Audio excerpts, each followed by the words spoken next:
cannot remember the last time Apple released a new version of iOS that did not include a ton of new features. And to be honest, every time a new version of iOS comes out, I download it and those features just kind of become a part of my life. They're just on the phone all the time and they quickly go from being revolutionary to just like an everyday part of using my phone. But iOS 16? There's one feature we have to talk about, and it's not good. Many people are experiencing massive battery drain after upgrading their iPhone from iOS 15 or whatever to iOS 16. And I am one of them. My iPhone is dying midway throughout the day, and this did not happen in the previous iOS version, iOS 15. This is a huge problem. 9to5Mac is reporting about it. Forbes is reporting about it. All sorts of companies and users are talking about how the iPhone battery is now draining super quickly after updating to iOS 16.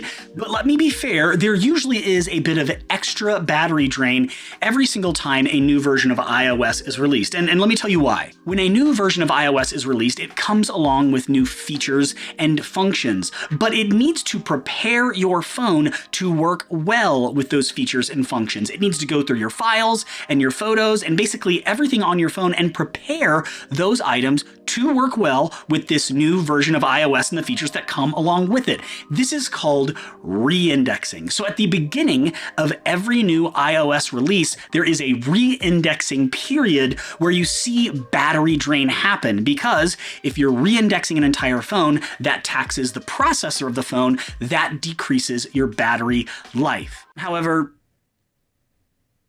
I upgraded a while back. I should be past the re-indexing period.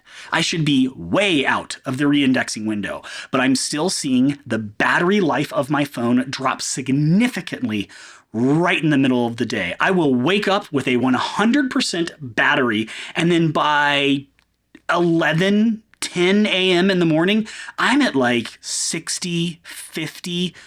If I've really used my phone a lot, maybe even less. This is a problem, and it's not going away.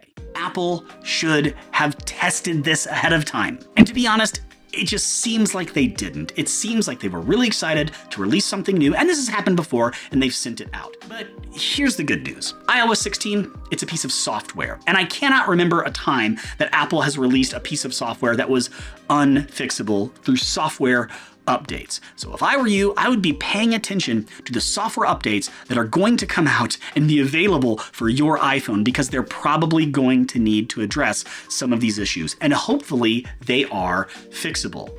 I would just expect at this point, Apple knows that we don't need to get excited and release something so quickly.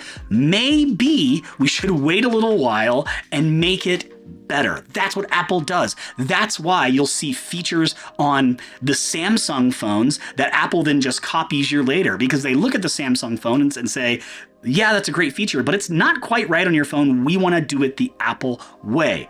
But sometimes they don't even do it the Apple way. They release something, it's not ready for everybody to use it yet, and we see problems like this. So that's why I'm looking forward to the very first software update that comes out for iOS 16, because hopefully it addresses this battery issue. So my encouraging word to you is, you're not alone. It's not your phone. It's not your version of iOS 16. It wasn't your download. We're all struggling through this. Every single one of us is waking up and halfway through the day having to charge our phone so that we can continue using it. So be on the lookout for that software update. And while you're waiting, you definitely need to watch this video next.